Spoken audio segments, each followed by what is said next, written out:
હવે આગળ વધીએ આપણે. હવે સમજવાનો પ્રયત્ન કરીએ આપણે આલ્કોહોલ અને ફિનોલ. આલ્કોહોલ અને ફિનોલની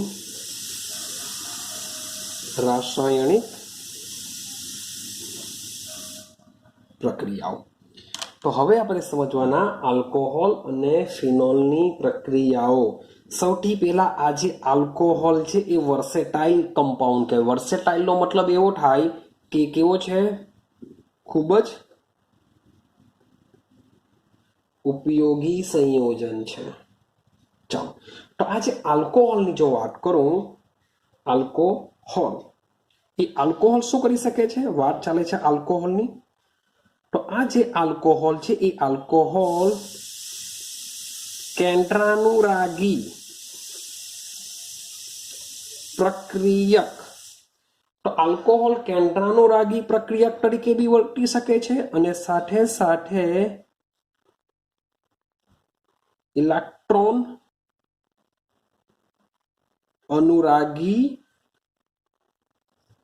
પ્રક્રિયક તરીકે પણ વર્તી શકે છે. મીન્સ કે આલ્કોહોલ બે પ્રકારની રિએક્શન આપશે.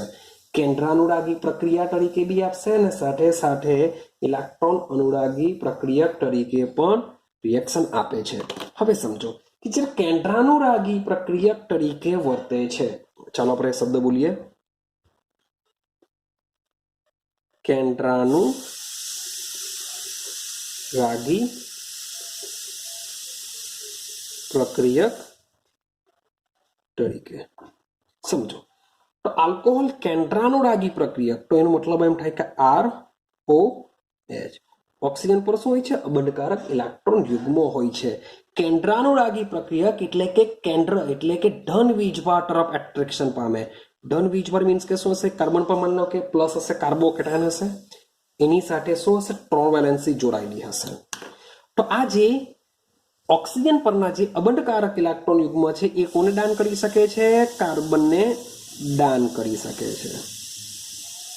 કે જે અબંધકારક કારણ કે તો જ એ કેન્દ્રાનુરાગી પ્રક્રિયક તરીકે વર્તી શકે છે.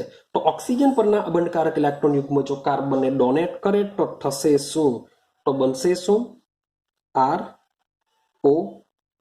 એક અબંધકારક ઇલેક્ટ્રોન યુગ્મ જેમ છે તેમ એક સાઈડ શું જોડાઈ જશે, કાર્બન જોડાઈ જશે, એની as it is strong valency જેમ છે તેમ રહેશે અને સાથે સાથે હાઇડ્રોજન જેમ છે તેમ આની સાથે રહેશે. પણ ઓક્સિજન ઉપર અવેશ ઉત્પન્ન થઈ જશે, પ્લસ ઉત્પન્ન થઈ જશે. ક્લિયર? કારણ કે ઓક્સિજન પાસે હોવા જોઈએ બે અબંધકારક ઇલેક્ટ્રોન યુગ્મ, રહી ગયું એક જ, માટે ઉત્પન્ન થશે O. હવે શું થશે કે આ જે H છે એ એઝ H પ્લસ તરીકે રિમૂવ થશે. જે H છે એઝ H પ્લસ તરીકે જો રિમૂવ થાય તો આ બન શું કરશે, ઓક્સિજન ઉપર ટ્રાન્સફર થઈ જાય, માટે બની જાય ROC વત્તા H પ્લસ. તો તમે જોશો આ રિએક્શનની અંદર આલ્કોહોલમાં OH બંધ બ્રેક થાય છે. શું થાય છે, O અને H વચ્ચેનો બંધ બ્રેક થાય છે અને H નીકળી જાય છે. તો કેન્દ્રાનુરાગી પ્રક્રિયક તરીકે આલ્કોહોલની રિએક્શનની અંદર શું થશે, OH બંધ તૂટી જશે. શું થશે, OH બંધ તૂટશે. મીન્સ જ્યારે પણ આલ્કોહોલ કેન્દ્રાનુરાગી પ્રક્રિયક તરીકે વર્તશે ત્યારે આલ્કોહોલનો O અને H વચ્ચેનો બંધ બ્રેક થઈ જશે. ક્લિયર થયું?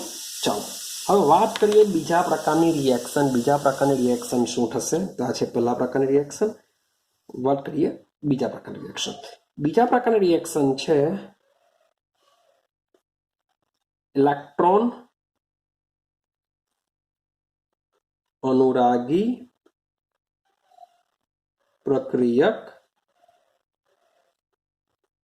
તરીકે. હવે ઇલેક્ટ્રોન અનુરાગીનો મતલબ એવો થાય કે આનો જે પ્લસ હશે એ માઇનસ તરફ એટ્રેક્શન પામશે. ક્લિયર? પ્લસ જે શું કરશે, માઇનસ તરફ એટ્રેક્શન પામશે. તો જોજો આમાં કયો બંધ બ્રેક થશે તેની વાત કરીએ. ચાલો તો આપણે એક્ઝામ્પલ તરીકે લઈએ છીએ RCH2OH. શું લીધું મેં, RCH2OH.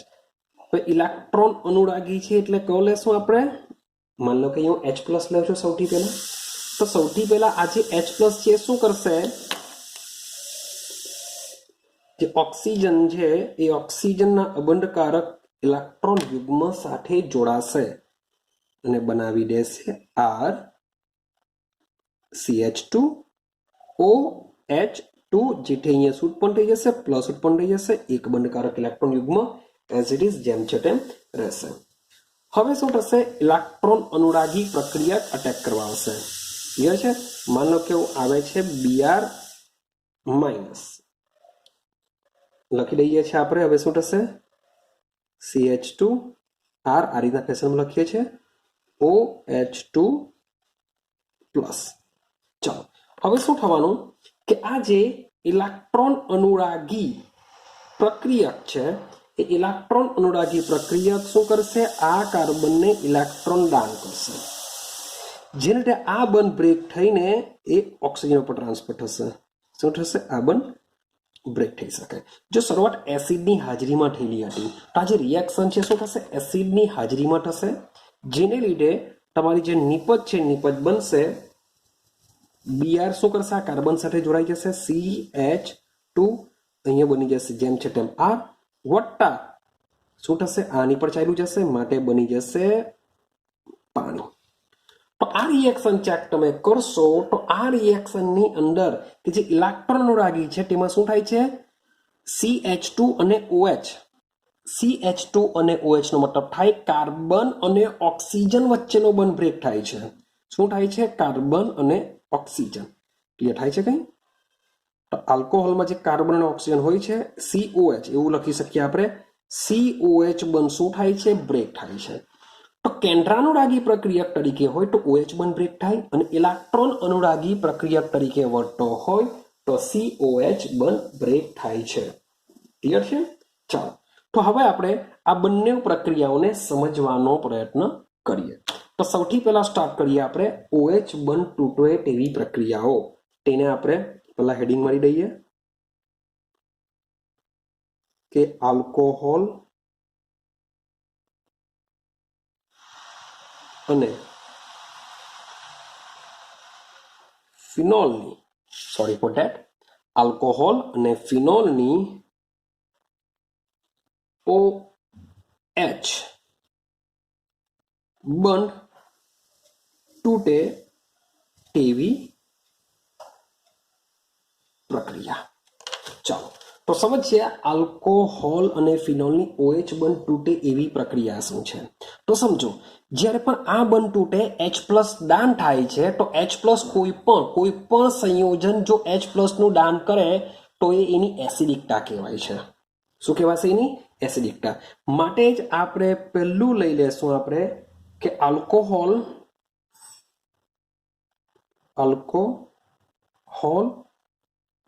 અને ફિનોલ. આલ્કોહોલ અને ફિનોલ સંયોજનોની વાત કરીશું આપણે એસિડિકતા. શા માટે એસિડિકતા વિશે વાત કરીશું? કારણ કે OH બંધ તૂટે છે એટલે કે H+ જવાનો છે. આલ્કોહોલમાંથી H+ જશે, ફિનોલમાંથી H+ જશે. તો જે પણ સંયોજન H+ નું દાન કરતા હોય છે તે શું કહેવાય? એની એસિડિકતાનો નેચર કહેવાશે. ચાલો તો આપણે આલ્કોહોલ અને ફિનોલ સંયોજનોની એસિડિકતા નેચરને જો તપાસવી હોય તો એના માટેની પહેલી રિએક્શન જોવી પડશે ધાતુ સાથેની પ્રક્રિયા. શું જોઈશું? ધાતુ સાથેની પ્રક્રિયા. ચાલો તો યાદ રાખતા જજો કે આલ્કોહોલ અને ફિનોલ સંયોજનોની એસિડિકતા આ શામાં આવે છે? OH બંધ તૂટવામાં પહેલી રિએક્શન છે, એમાં પહેલું લેવું છું ધાતુ સાથેની પ્રક્રિયા. ચાલો તો હું બધું લખતો નથી કે આલ્કોહોલ અને ફિનોલ સંયોજનો, હું ડાયરેક્ટ લખું છું આલ્કોહોલ અને ફિનોલ સંયોજનો બધી જ ધાતુઓ સાથે નથી, પરંતુ સક્રિય ધાતુઓ. આલ્કોહોલ અને ફિનોલ સંયોજનો સક્રિય ધાતુઓ જેવી કે લઈ લેશું આપણે સોડિયમ લઈ લેવું, પોટેશિયમ લઈ લેવું, એલ્યુમિનિયમ લઈ લેવું, સાથે પ્રક્રિયા કરીને અનુવર્તી આલ્કોક્સાઇડ શું બનાવશે? અનુવર્તી આલ્કોક્સાઇડ શું બનાવે છે? અનુવર્તી આલ્કોક્સાઇડ બનાવે છે અને H2 વાયુ ઉત્પન્ન થાય છે. ચાલો તો રિએક્શન સમજીએ કે આલ્કોહોલ અથવા તો જો ફિનોલ સોડિયમ, પોટેશિયમ, એલ્યુમિનિયમ વગેરે જેવી ધાતુઓ સાથે જો પ્રક્રિયા કરશે તો ધાતુનો આલ્કોક્સાઇડ બને અથવા એરાઇડ ધાતુનો શું બનશે? ફિનોક્સાઇડ બનશે અને H2 વાયુ ઉત્પન્ન થાય છે. જેમ કે એક્ઝામ્પલ તરીકે લઈ લઉં છું, કોમન એક્ઝામ્પલ ROH. આ છે આપણો આલ્કોહોલ, R તરીકે કંઈ બી હોઈ શકે. એની રિએક્શન કરાવીએ છીએ આપણે સોડિયમ મેટલ સાથે. તો થવાનું શું છે? બનશે શું? આ બંધ બ્રેક થવાનો. ભાઈ આ બંધ બ્રેક થાય તો એને એની સાથે જોડાશે, H પ્લસ નીકળશે, અહીંયા બી એને બી એઝ અ Na પ્લસ તરીકે હોય માટે જોડાઈ જશે RONA. રેડી? અને જે H છે એ એઝ અ H2 તરીકે નીકળે, કારણ કે આપણે ખબર જ છે કે કોઈ પણ વાયુમય પરમાણુ હોય તો એ દ્વિપરમાણવીય અણુ તરીકે અસ્તિત્વ ધરાવે તો ખાલી H ની ઉત્પન્ન થાય, H2 ઉત્પન્ન થાય. તો હવે જો સમીકરણને બેલેન્સ કરવું હોય તો શું કરીએ? તો એઝ ઇટ ઇઝ અહીંયા ખાલી 1/2 મૂકી દેવું, અથવા તો ભાઈ અહીંયા H2 છે તો માટે મારે અહીંયા 2 મૂકવા પડશે, 2 R થયા તો મારે અહીંયા 2 મૂકવા પડશે, 2 Na થયા તો મારે અહીંયા 2 મૂકવા પડશે. તો આ રીતના તમારું સમીકરણ બેલેન્સ થઈ જશે. હવે નામ શું થશે? RONA. મેં કીધું ધાતુના આલ્કોક્સાઇડ, તો નામ શું થશે? Sodium alkoxide. સોડિયમ આલ્કોક્સાઇડ આનું નામ થશે. ક્લિયર થાય છે? સિમ્પલ છે. જો પોટેશિયમ હટે તો બનતે પોટેશિયમ આલ્કોક્સાઇડ. માન લે કે એલ્યુમિનિયમ ધાતુ લઈએ તો શું થાય? તો એલ્યુમિનિયમ ધાતુ લઈએ, માન લે કે હું કોમન જ એક્ઝામ્પલ લઉં છું, ROH. રિએક્શન કરાવીએ છીએ એલ્યુમિનિયમ સાથે. હવે આરની જગ્યાએ ગમે તે હોય કંઈ ફરક નહીં પડશે, જેમ છે તેમ બેઠું મૂકી રાખવાનું. ચાલો રિએક્શન કરાવીએ. હવે ફરક શું પડશે? તો સમજો આ બંધ બ્રેક થવાનો, અહીંયાથી H પ્લસ નીકળશે ને Al+3 દાખલ થવાનો. શું દાખલ થશે? જેમ કે આપણે Ca+2 હોય, OH માઇનસ હોય, આ બેને જોડે તો શું લખીએ? CaOH ટ્વાઇસ લખીએ છીએ. આ રીતના લખીએ છીએ આપણે. સેમ માન લો કે Cl માઇનસ હોય, Al+3 છે તો આ શું કરશે? આના પગમાં જાય એટલે આનામાંથી સંયોજન શું બને? AlCl3 બને. આ રીતના આપણે સંયોજન બનાવીએ છીએ. તો અહીંથી H પ્લસ નીકળશે ને Al જવાનું, Al+3 છે, આ માઇનસ બનશે. આ શું બનશે? RO માઇનસ વત્તા H પ્લસ. એની સાથે જે એલ્યુમિનિયમ આવે છે એ Al+3 છે, માટે આ બે જો એકબીજા સાથે જોડાય તો શું બનાવશે? RO. શું બનાવશે? RO. પણ એ બનશે, નીચે આવશે 3 ટાઈમ્સ ને અહીંયા આવશે Al. ખબર પડે છે? આ રીતનું બનશે. વત્તા લઈ લેવ H2. ક્લિયર થયું? તો નામ શું થશે? તો નામ થશે એલ્યુમિનિયમ આલ્કોક્સાઇડ. નામ શું થશે? એલ્યુમિનિયમ આલ્કોક્સાઇડ એનું નામ બનશે. ચાલો સમીકરણ બેલેન્સ કરીએ. H2 છે તમારે અહીંયા 2 મૂકવું, પણ ઓલરેડી અહીંયા 3 છે. ક્લિયર છે? તો માટે કામ કરીએ, આપણે અહીંયા સીધા 6 મૂકીએ. તો 6 હાઇડ્રોજન, તો અહીંયા 3 મૂકા. ચાલો થઈ ગયું. Al અગાડી આપણે જોઈએ તો 3 ડુ, અહીંયા મીન્સ કે મારે 6 કરવા છે તો અહીંયા 2 મૂકવા પડશે, 2 Al કરવા પડશે, માટે અહીંયા 2 મૂકાવું. તો આ રીતના તમારું સમીકરણ બેલેન્સ થઈ જશે. ખૂબ જ સિમ્પલ છે. રેડી? તો આ વાત થઈ ગઈ આલ્કોહોલ વિશે. મતલબ કે આ જ વસ્તુ મારે ફિનોલ માટે કેવું હોય તો શું થશે? આને શું કહેશું? ફિનોલ. તો સેમ વસ્તુ, ફિનોલની સૌથી પહેલા હું સોડિયમ ધાતુ સાથે રિએક્શન કરું તો શું થશે? તો ફિનોલની જ્યારે સોડિયમ ધાતુ સાથે રિએક્શન કરવામાં આવે છે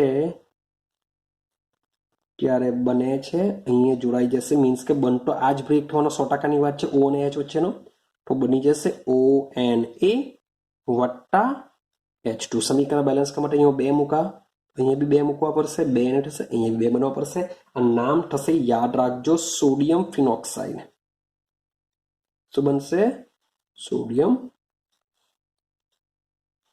ફિનોક્સાઇડ બનશે. નામ થશે આનું સોડિયમ ફિનોક્સાઇડ. આવી સેમ એક બીજી રિએક્શન તમારે યાદ રાખવાની છે કે જો તમે સોડિયમની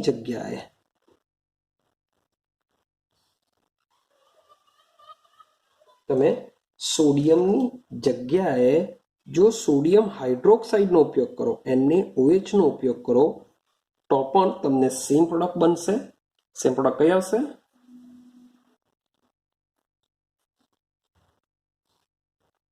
ONA, સી નામ, સોડિયમ ફિનોક્સાઇડ. હવે અહીંયાથી OH, અહીંયાથી H બનાવી દેશે H2O, એટલે કે પાણી ઉત્પન્ન કરશે. ક્લિયર છે? તો આ જે બધી રિએક્શન તમે જે જોઈને આવ્યા ધાતુ સાથેની, જેમાં O અને H વચ્ચેનો બંધ બ્રેક થાય છે, ને જે પણ સંયોજન H+ નું દાન કરી શકતો હોય તે સ્વભાવે કેવો હોય છે? એસિડિક હોય છે. તો આ જે પ્રક્રિયા છે એ પ્રક્રિયા આલ્કોહોલ અને ફિનોલની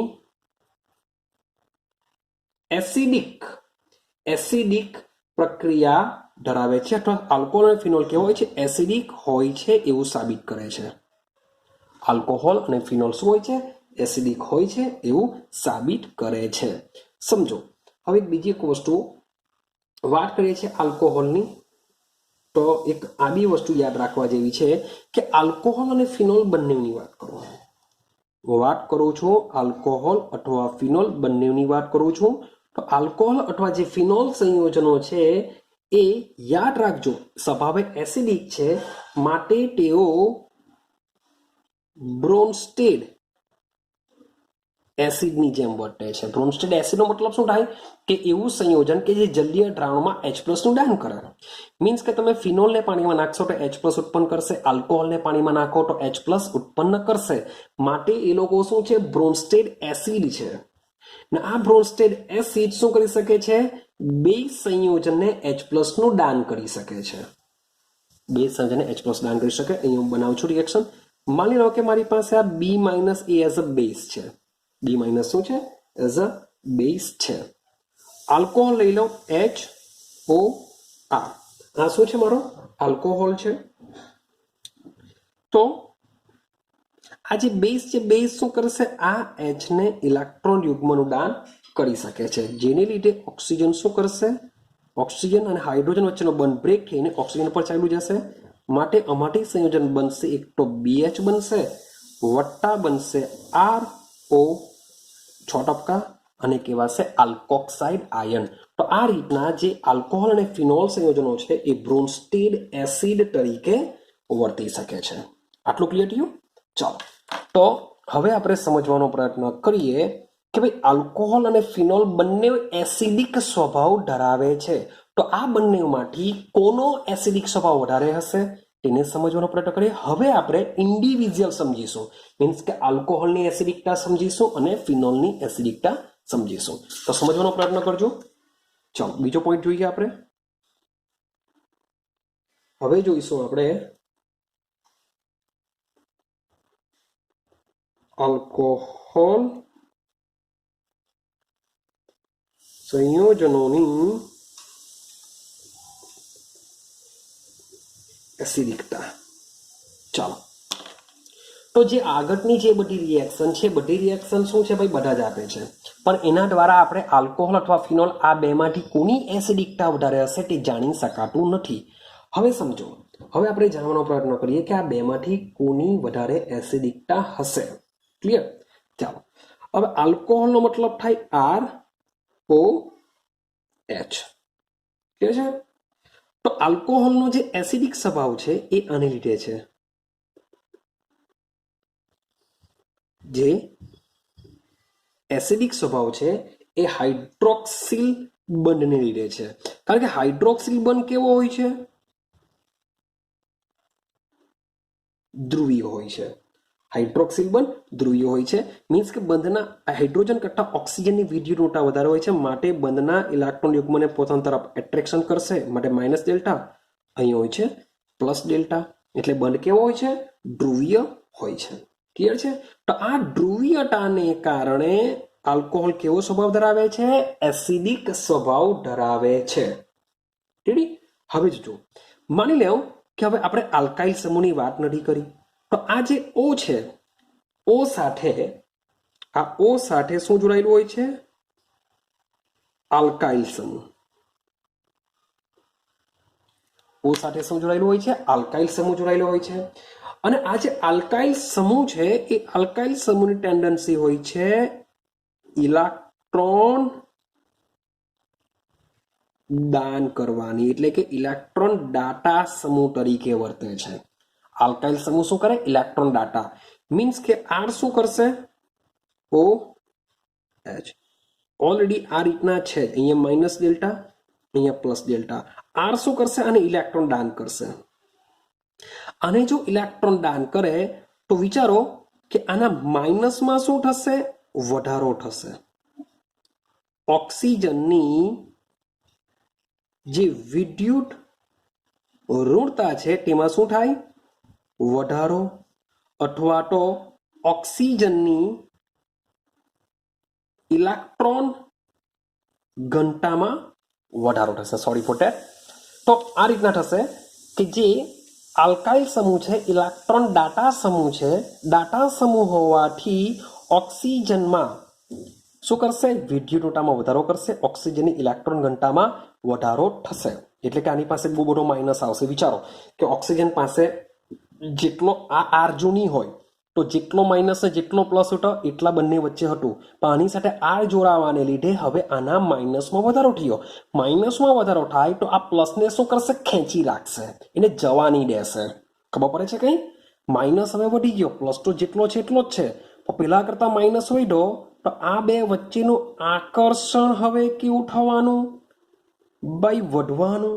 આકર્ષણ જો વધે તો ભાઈ એચ ને જવા નહીં દેશે. દિમાગમાં ફિટ કરો કે ઓક્સિજન પાસે જેટલો નેગેટિવિટી વધે, જેટલા પણ ઇલેક્ટ્રોન વધે એટલા એચ ને બરાબર પકડી રાખશે. પકડી રાખે એટલે એચ ને જવા નહીં દે. માટે એચ જો નહીં નીકળે તો એની એસિડિકતા કેવી થઈ જશે? ઓછી થઈ જશે. જો કેમિસ્ટ્રીની ભાષામાં સમજીએ તો ઇલેક્ટ્રોન ઘનતામાં વધારો થાય તો O અને H વચ્ચે બંધની ધ્રુવીયતામાં ભાઈ ઘટાડો થાય. જો આવું જો થાય તો O અને H વચ્ચેના જે બંધની ધ્રુવીયતામાં શું થશે? ઘટાડો થશે. જેને લીધે હાઇડ્રોક્સિલ એટલે કે આલ્કોહોલની એસિડિકતા પણ ઘટે છે. ક્લિયર છે? તો આલ્કાઇલ સમૂહ જોડાયેલો હોય તો હાઇડ્રોક્સિલ સમૂહના બંધમાં ધ્રુવીયતામાં ઘટાડો થાય, માટે આલ્કોહોલની એસિડિકતા પણ ઘટે છે. હવે સવાલ એવો આવે કે કયા પ્રકારના આલ્કાઇલ સમૂહ જોડાઈ શકે? તો ભાઈ એક કાર્બન વાળો હોય તો એક જ ઇલેક્ટ્રોન દાન કરશે. આની જગ્યાએ ઇથાઇલ હોય તો વધારે ઇલેક્ટ્રોન દાન કરશે. આની જગ્યાએ C3H5 હોય તો હજુ વધારે ઇલેક્ટ્રોન દાન કરશે. મીન્સ કે આ રીતના એ લોકોનો ક્રમ હોય છે. જેટલા પણ કાર્બન વધશે એટલી એ લોકોની ઇલેક્ટ્રોન દાન કરવાની ક્ષમતા વધતી હોય છે. આપણે આને લઈને ખાલી સમજીએ. માની લો કે આલ્કોહોલના આપણે 3 પ્રકાર પડેલા: OH, CH2, CH3. મીન્સ કે હાઇડ્રોક્સિલ સમૂહ જે કાર્બન સાથે જોડાયેલો છે તેની સાથે એક જ કાર્બન જોડાયેલો છે, CH3. ક્લિયર? પણ આ CH3 ખાલી CH ને એક્ઝામ્પલ લઈએ. માન લો કે મારી પાસે આ રીતનું હોય CH3 કાર્બન, CH3 આની સાથે એક હાઇડ્રોજન OH. તો હાઇડ્રોક્સિલ સમૂહ જે કાર્બન સાથે જોડાયેલો છે તે બીજા 2 કાર્બન સાથે જોડાયેલો છે. આવો બી હોઈ શકે CH3 ઉપર લખી દઉં એક CH3 OH. તો હાઇડ્રોક્સિલ સમૂહ જે કાર્બન સાથે જોડાયેલો છે તે બીજા 3 કાર્બન સાથે જોડાયેલો છે, માટે આ બનશે ટર્સરી આલ્કોહોલ, આ બનશે દ્વિતીયક આલ્કોહોલ, આ બનશે પ્રાથમિક આલ્કોહોલ. તો મેં તમને કીધું કે તૃતીયક આલ્કોહોલમાં શું છે? 3 પ્રકારના મિથાઇલ સમૂહ છે. 3 પ્રકારના મિથાઇલ સમૂહ શું કરશે? બધા જ ઇલેક્ટ્રોનનું દાન કરે. જો બધા જ ઇલેક્ટ્રોનનું દાન કરે તો ઓક્સિજન ઉપર ઇલેક્ટ્રોનની ઘનતા વધે, જેથી H ને નીકળવાની રહેશે. તો સૌથી ઓછામાં ઓછી એસિડિકતા બની જશે ટર્સરીની. ત્યાર પછી સેકન્ડરીમાં શું આવશે? 2 મિથાઇલ સમૂહ ઇલેક્ટ્રોન દાન કરે છે. ને પ્રાથમિકમાં એક જ મિથાઇલ સમૂહ દાન કરે છે, માટે સૌથી વધુ એસિડિકતા આવશે પ્રાથમિક આલ્કોહોલની અંદર. જો કોમન લખવું હોય તો અહીંયા હું આર લઈ લઉં, અહીંયા આર લઈ લઉં, અહીંયા આર લઈ લઉં, અહીંયા આર લઈ લઉં, અહીંયા આર લઈ લઉં, અહીંયા આર લઈ લઉં, મીન્સ કે જે મુજબના આલ્કાઇલ સમૂહ જોડાયા હશે એ મુજબ ઇલેક્ટ્રોનનું દાન થશે. ક્લિયર થાય છે? હા કે ના? ચાલો હવે જરાક હજુ બી અગાડી સમજવાનો પ્રયત્ન કરજો.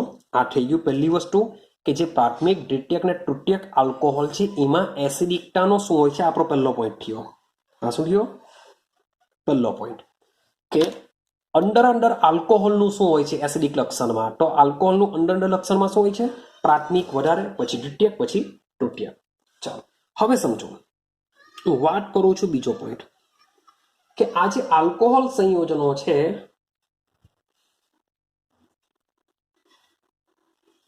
જે આલ્કોહોલ સંયોજનો છે એ સંયોજનો પાણીની સરખામણીમાં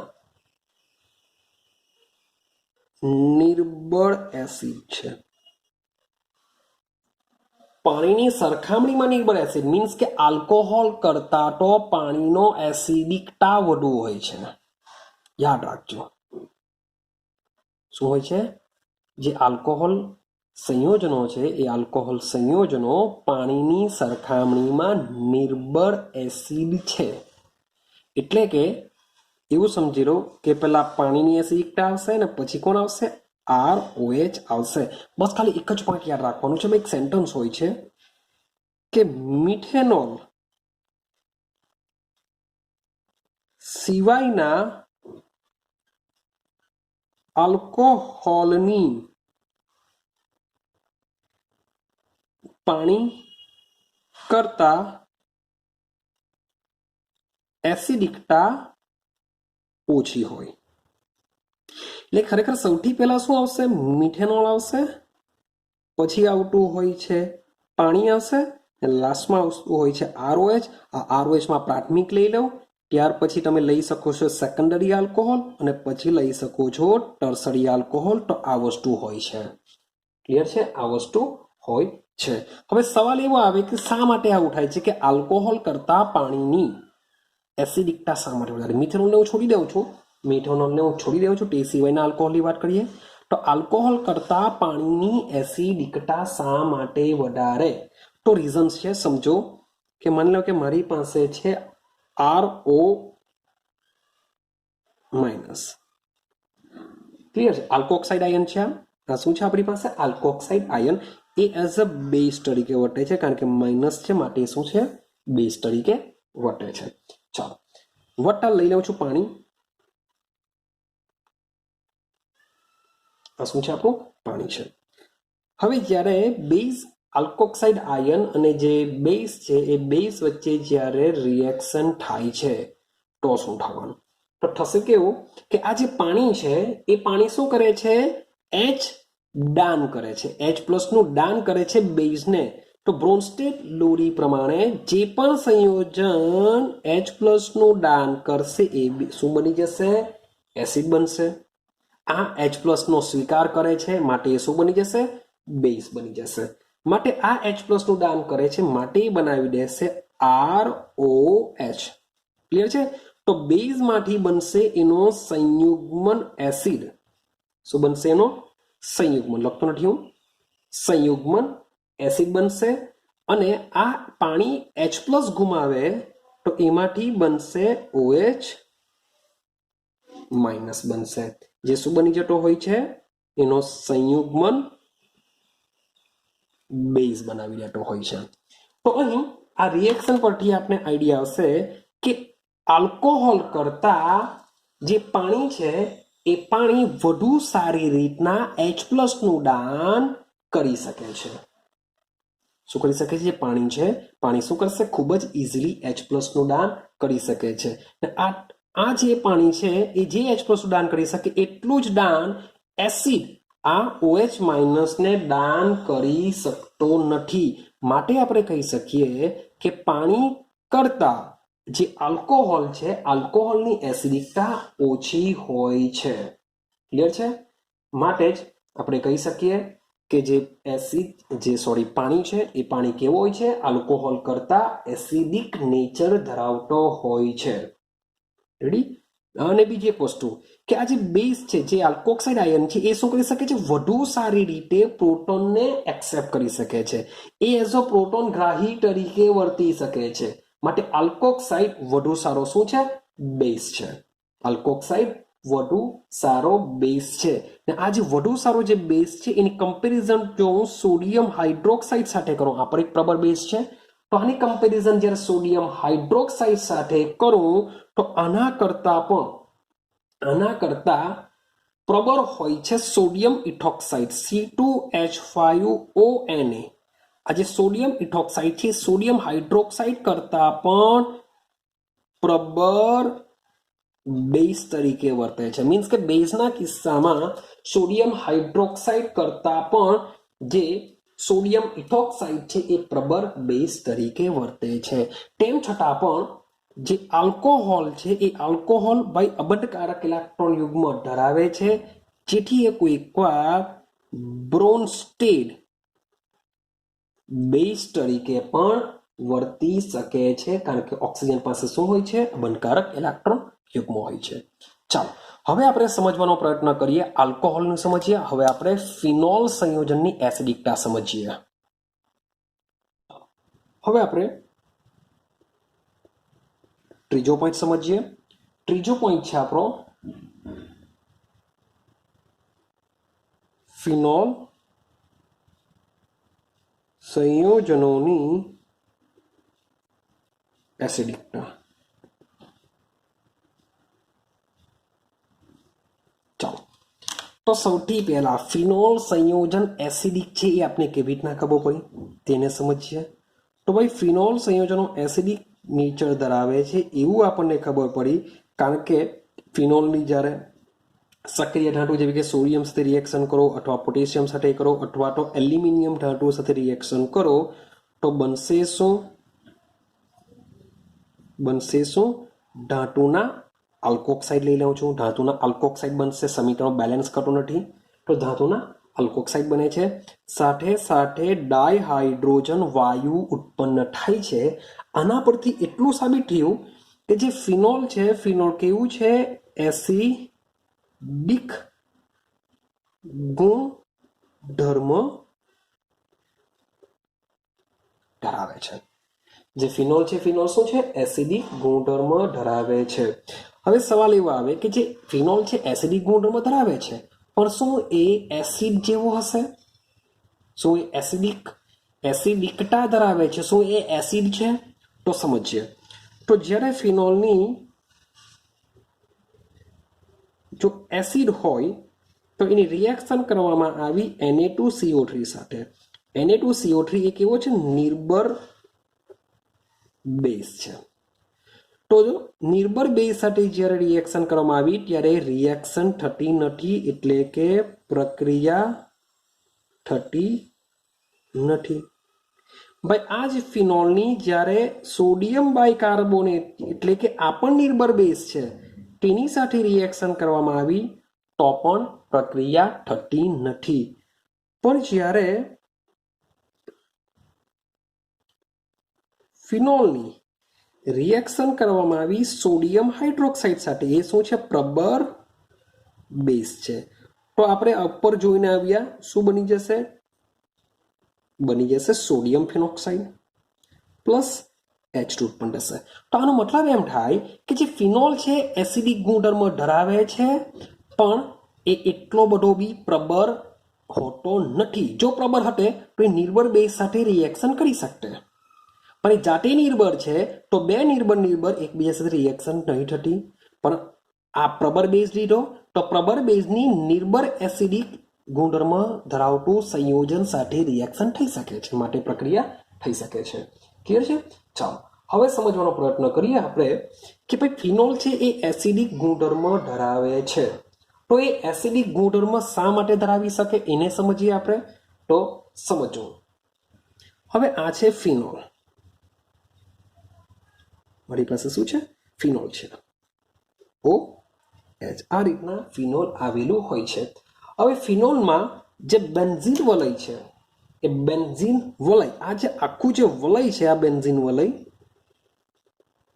આ બેન્ઝીન વલયની ટેન્ડન્સી હોય છે, યાદ કરો, ઇલેક્ટ્રોન આકર્ષક સમૂહ તરીકે વર્તે છે. જે ફિનોલની અંદર જે રિંગ છે, જે બેન્ઝીન વલય છે એ ઇલેક્ટ્રોન આકર્ષક સમૂહ તરીકે વર્તે છે. ક્લિયર છે? અને આ ઇલેક્ટ્રોન આકર્ષક સમૂહ તરીકે જે વર્તે છે એ જ બેન્ઝીન વલયના sp2 સંકૃત કાર્બન સાથે બાય સીધો જ હાઇડ્રોક્સિલ સમૂહ જોડાયેલો છે. ક્લિયર છે? ફિનોલમાં શું થવાનું કે બેન્ઝીન રિંગ સાથે સીધો જ OH સમૂહ જોડાયેલો હોય છે, એટલે કે બેન્ઝીન વલયના sp2 સંકૃત કાર્બન સાથે સીધો જ હાઇડ્રોક્સિલ સમૂહ જોડાયેલો હોય છે. તો આ કારણે જે ફિનોલ છે એ ફિનોલમાં શું થશે? સંસ્પંદન બંધારણો જોવા મળશે. ફિનોલ શું કરશે? સંસ્પંદન બંધારણ જોવા મળશે, અને જેને લીધે જે હાઇડ્રોક્સિલ સમૂહના ઓક્સિજન પરમાણુના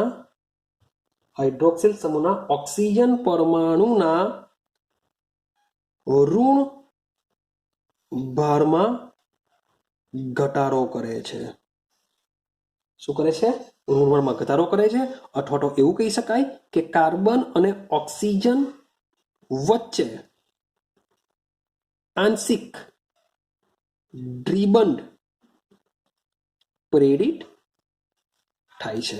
હવે કાર્બન અને ઓક્સિજન વચ્ચે જો આંશિક દ્વિબંધ પ્રેરિત થાય એનો મતલબ એમ થાય કે કાર્બન ઉપર કયો વીજભાર ઉત્પન્ન થશે? ધન વીજભાર ઉત્પન્ન થાય. તો કાર્બન ઉપર પ્લસ, એની સાથે જોડાયેલો જે H છે પ્લસ ડેલ્ટા ધરાવે, આ બી પ્લસ થઈ જાય તો સમજો કે શું થઈ શકે? આ બંધ ઇઝીલી બ્રેક થઈ શકે. જેવું આલ્કોહોલમાં આ બધું જોવા મળતું ન હતું, પરંતુ આમાં શું થઈ શકે છે? કાર્બન અને હાઇડ્રોજન બંધ ઇઝીલી બ્રેક થઈ શકે.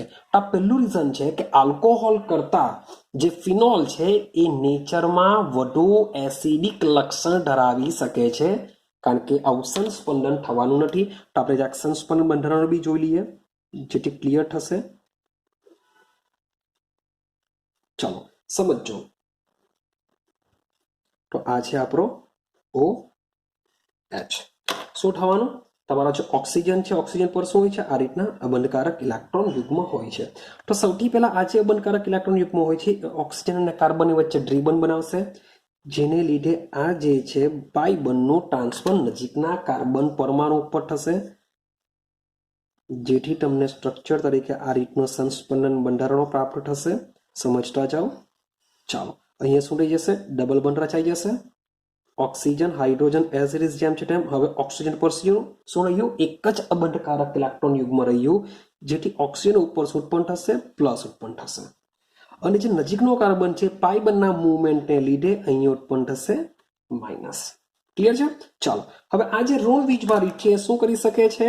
નજીકના આ કાર્બન પરમાણુ વચ્ચે જઈ શકે છે, માટે આ પાઈ બંધનું અહીંયા ટ્રાન્સફર થઈ શકે છે, જેને લીધે તમને હજુ એક સંસ્પંદન બંધારણ જોવા મળશે. ચાલો તો થશે શું? આ રીતનું જોવા મળશે.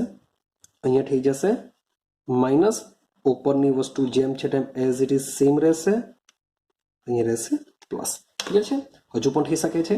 મીન્સ કે આ વસ્તુ જો અહીંયા ટ્રાન્સફર પામે તો આને શું કરવું પડશે? અહીંયા જવું પડશે, જેને લીધે તમને હજુ એક સંસ્પંદન બંધારણ મળશે. ચાલો આ રીતનું, સોરી ફોર ધેટ, થોડીક ભૂલ થઈ મટી. આ લીટી જેમ છે તેમ, આટો જેમ છે તેમ, આ અહીંયા જશે, આ જે છે અહીંયા જવાનું છે, એટલે અહીંયા આવશે માઇનસ ડબલ બંધ OH પ્લસ જેમ છે તેમ. ચાલો હવે શું થવાનું? આ જે બંધ છે અહીંયા ટ્રાન્સફર થશે, તો આ શું કરશે? ઓક્સિજન ઉપર પાછું ટ્રાન્સફર થઈ જશે. તો તમને લાસ્ટ બંધારણ જોવા મળશે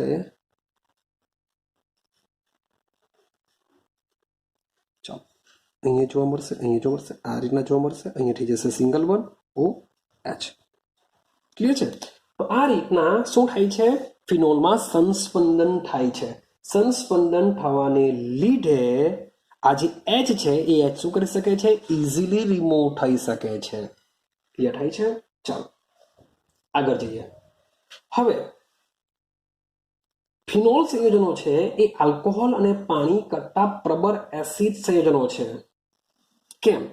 કારણ કે જે ફિનોલ સંયોજનની આપણે જે સોડિયમ હાઇડ્રોક્સાઇડ સાથેની પ્રક્રિયા જોઈને આવ્યા, જે સૂચવે છે કે જે ફિનોલ સંયોજનો છે એ ફિનોલ સંયોજનો પાણી અને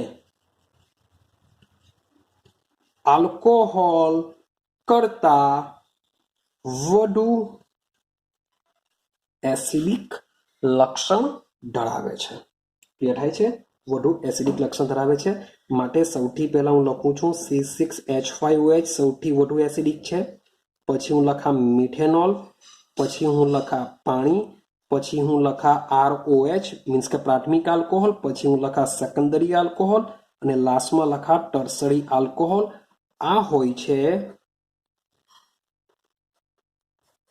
એસિડિકતાનો ક્રમ હોય છે. ક્લિયર થાય છે? આ જ વસ્તુ સેમ એનો સંયુગ્મન બેઝ લઈ લો. સંયુગ્મન બેઝનો મતલબ શું થાય કે જો તમે H+ ને રિમૂવ કરશો, H+ ગુમાવશો તો એનો જે સંયુગ્મન બેઝ હોય છે એ બેઝની પ્રબળતા શું થવાની, આની પ્રબળતા સૌથી વધારે હશે, પછી એના કરતા આની, પછી એના કરતા આની, પછી એના કરતા આની, આ રીતના ઉલટું જોવા મળશે. ખબર પડે છે? જે ટર્સરી આલ્કોહોલ છે એની એસિડિકતા સૌથી ઓછી હોય છે, પણ એના સંયુગ્મન બેઝની પ્રબળતા એટલે કે બેઝિકતા સૌથી વધારે હોય છે કમ્પેરિઝન ટુ આ બધા કરતા. તો આ પોઈન્ટ બી તમારે શું કરવાનું છે, યાદ રાખવાનું છે. ક્લિયર છે? ચાલો આપણે આગળ જઈએ. તો હવે સવાલ એવો આવે કે આપણે હવે કમ્પેરિઝન કરીએ આલ્કોહોલ અને ફિનોલની એસિડિકતા વચ્ચે. હું કહું છું કે ROH અને કમ્પેરિઝન કરીએ AROH. તો આ બંનેમાંથી એસિડિકતા કોની વધારે? તો મેં હમણાં જ તમને ક્રમ કીધો કે ભાઈ આની એસિડિકતા વધારે છે. તો રીઝન શું? તો રીઝન એક પહેલું કીધું કે આ રીતના સંસ્પંદન જો રચાય તો ભાઈ ઓક્સિજન ઉપર ધન વીજભાર રચાય, હાઇડ્રોજન બી પ્લસ હોય, માટે આ બંધ ઇઝીલી બ્રેક થઈ શકે છે, માટે જઈ શકે છે. તો પેલું રીઝન આ જ છે કે ફિનોલમાં જે ફિનોલ છે એ ફિનોલમાં OH બંધ sp2 સંકૃત કાર્બન કે જે શું હોય છે, વધુ વિદ્યુત ઋણતા ધરાવે છે. કારણ કે આલ્કોહોલમાં શું થવાનું, sp3 કાર્બન ધરાવતા સાથે OH જોડાશે, આની વિદ્યુત ઋણતા ઓછી હોય છે, જ્યારે આ કાર્બનની વિદ્યુત ઋણતા વધુ હોય છે. ક્લિયર છે? ચાલો, જેને લીધે આની એસિડિકતા કેવી થતી હોય છે, વધતી હોય છે. ચાલો હવે જોજો, તો sp2 કાર્બન વિદ્યુત ઋણતા વધે છે, માટે બંધની ધ્રુવીયતા ઘટે. બંધની ધ્રુવીયતા વધે, જેથી એસિડિકતા વધે. જેવું આમાં કંઈ પણ થતું નથી. હવે સમજો કે આ બંનેને ROH મીન્સ કે ROH જો H+ ગુમાવે તો આમાંથી બનશે આલ્કોક્સાઇડ આયન. શું બનશે? વત્તા H+. આ રીતના આલ્કોક્સાઇડ આયન બનશે. પણ જ્યારે ફિનોલની વાત કરું, ફિનોલ જો H+ ગુમાવે તો બનશે શું?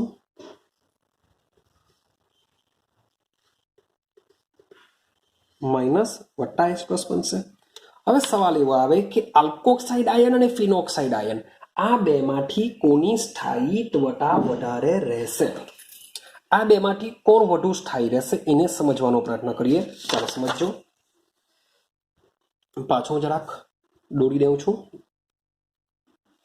RO આ છે આપણી પાસે આલ્કોક્સાઇડ આયન, અને હું લઈ લઉં છું બીજું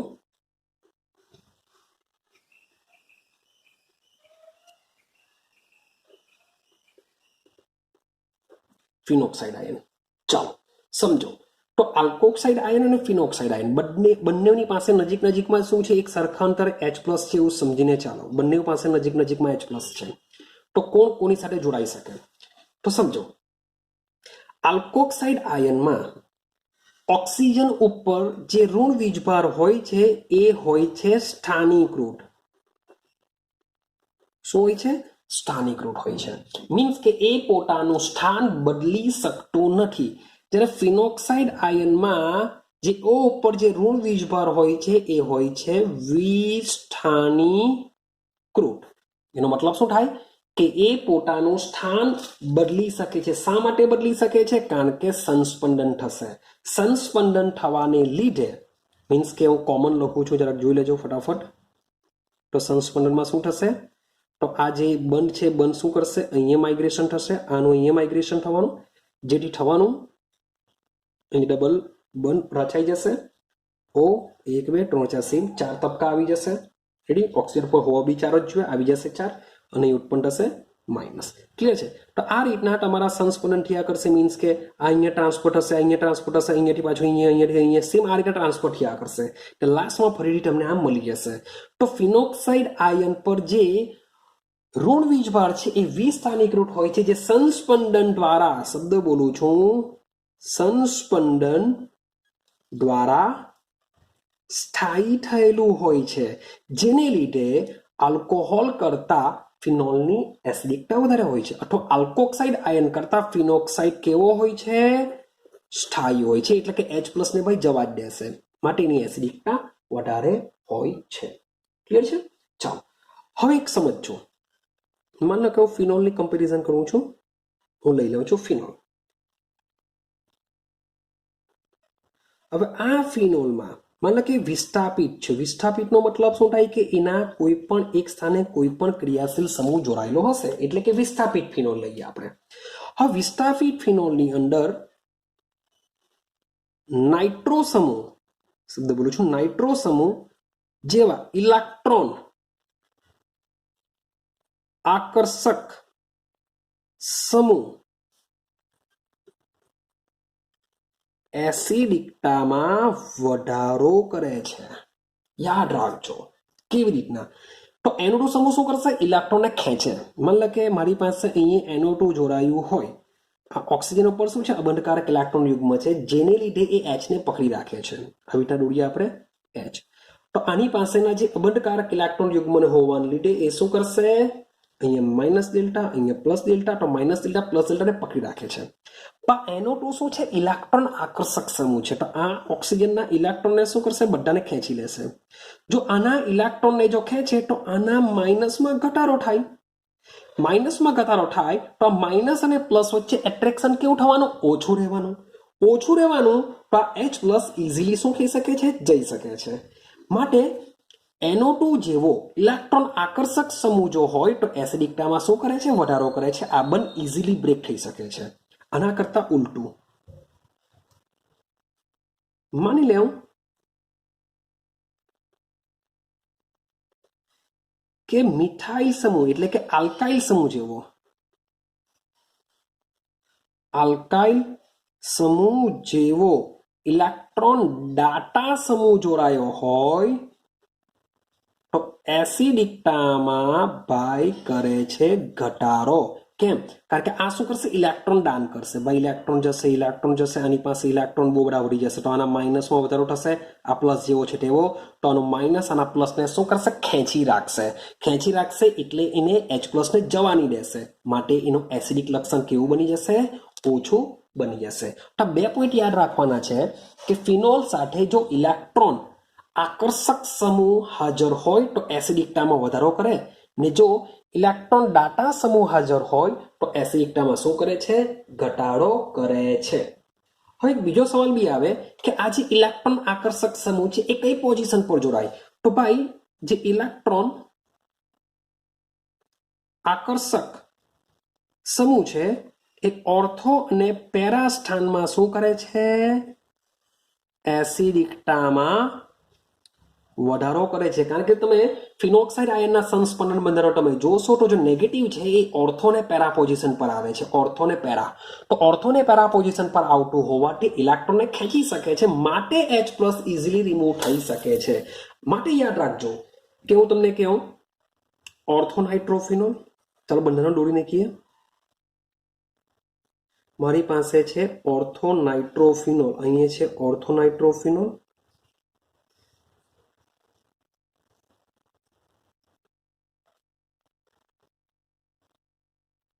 પેરાનાઇટ્રોફિનોલ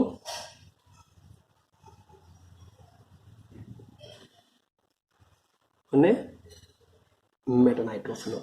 તો ઓર્થોનાઇટ્રોફિનોલ, પેરાનાઇટ્રોફિનોલની જો વાત કરીએ, ઓર્થો, પેરા ને મેટાની જો વાત કરીએ તો સોરી ફોર ધેટ, આ ત્રણનું જો હું કમ્પેરિઝન કરું ઓર્થો, પેરા અને મેટાનું, તો યાદ રાખજો કે તમારો જો ઇલેક્ટ્રોન આકર્ષક સમૂહ પેરા પોઝિશન પર જોડાયેલો હોય તો આની એસિડિકતા કેવી હશે? સૌથી વધારે હોય છે. પછી હોય છે ઓર્થોની, એટલે પેરાની સૌથી વધારે, પછી હોય છે ઓર્થો, પછી હોય છે મેટા. પણ આ જ વસ્તુ જ્યારે હું વાત કરું છું ઇલેક્ટ્રોન આકર્ષક સમૂહ માટે, માની લો કે હું ક્રેસોલની વાત કરું, મીન્સ કે OH અને CH નું મિશ્ર કહેવાય ઓર્થો ક્રેસોલ. સેમ મેટા ક્રેસોલ લઈ લઉં, સેમ પેરા ક્રેસોલ લઈ લઉં, તો શું થઈ શકે? તો સમજો આ ઇલેક્ટ્રોન આકર્ષક સમૂહ માટેનો ક્રમ છે, ઇલેક્ટ્રોન આકર્ષક. હવે ઇલેક્ટ્રોન ડાટા સમૂહનો ક્રમ શું થશે તે જોજો.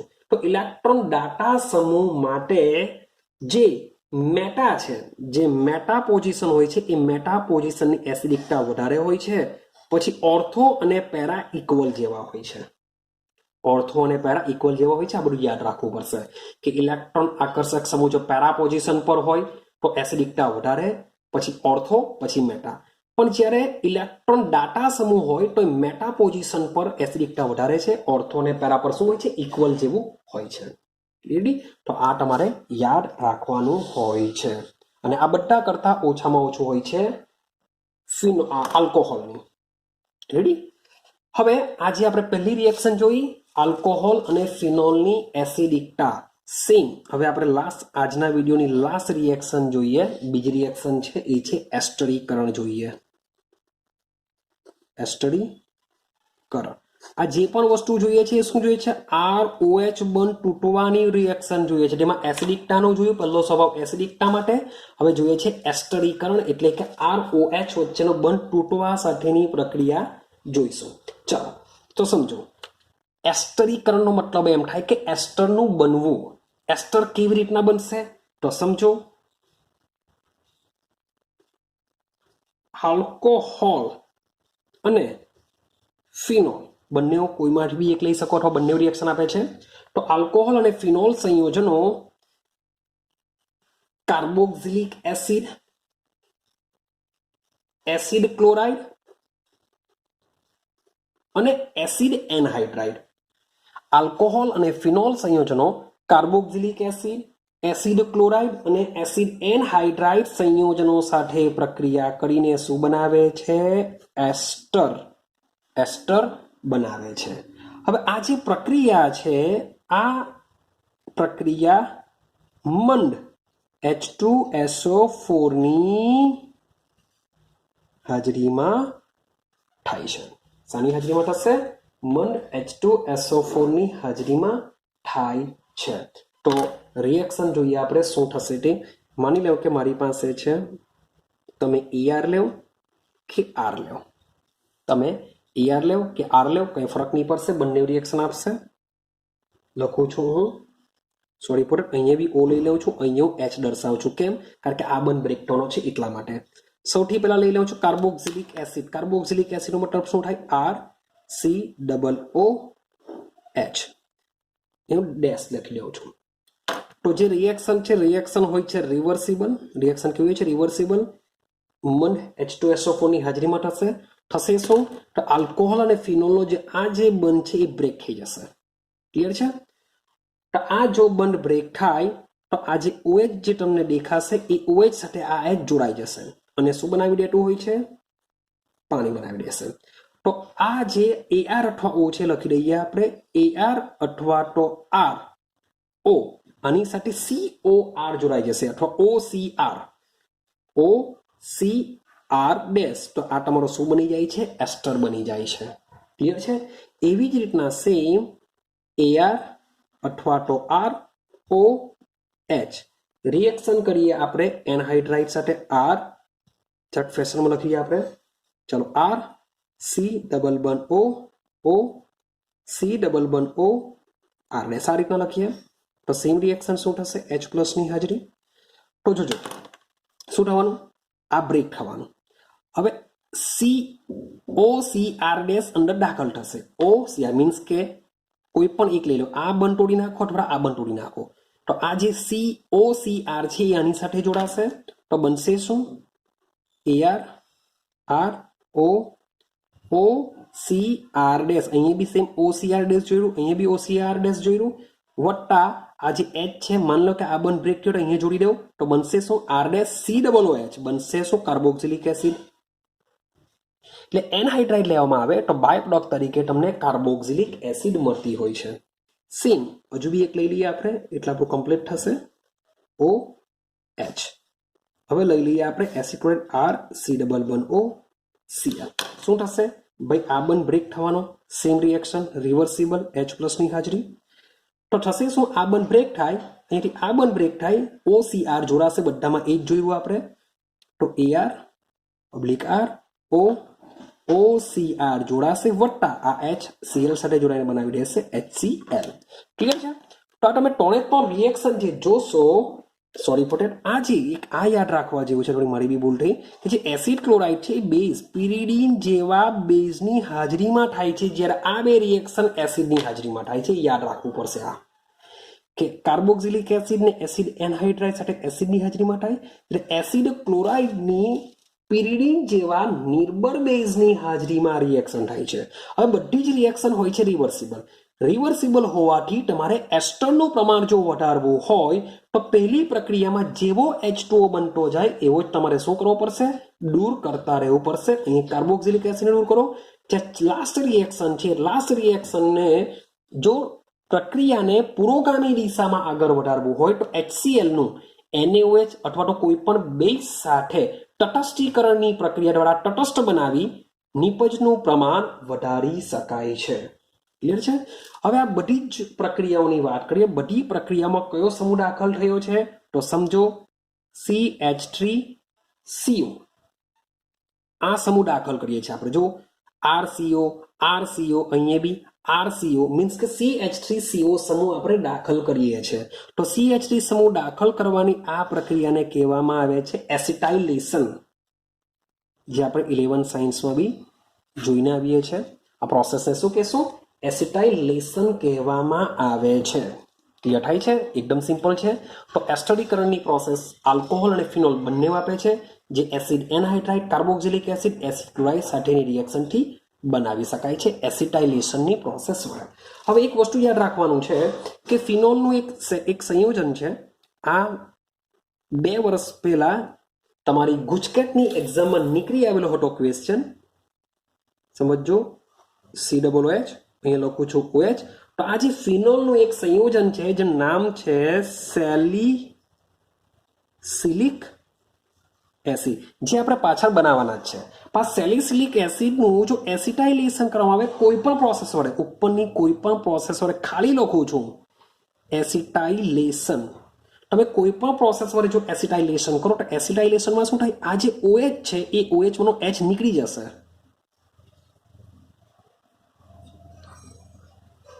આ COOH જેમ છે તેમ H નીકળી જશે. એની જગ્યાએ કયો સમૂહ લાગશે? OCO. શું લાગશે? OCOCH3 આ લાગવાનું. OCOCH3 આ વસ્તુ લાગી જશે. તો આ જે સંયોજન બને છે તેને કહેવામાં આવે છે એસ્પરીન. શું કહેવામાં આવે છે આને? એસ્પરીન કહેવામાં આવે છે.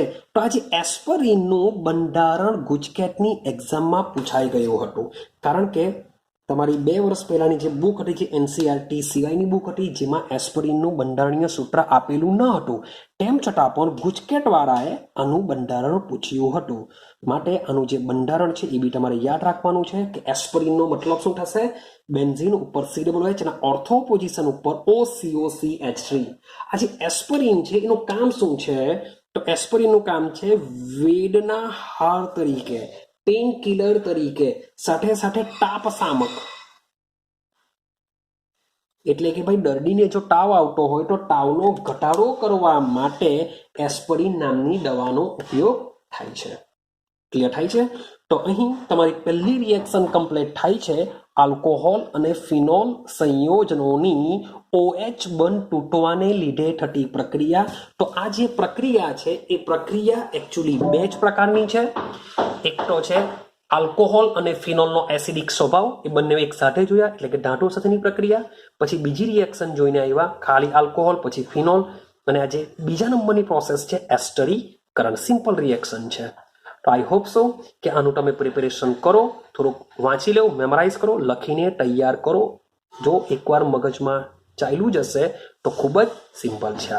તો હવે મળીશું આપણે બીજા પ્રકારની રિએક્શન જેમાં આપણે CO વચ્ચેનો બંધ તોડીશું. તો મળીશું આપણે નેક્સ્ટ વિડીયોની અંદર.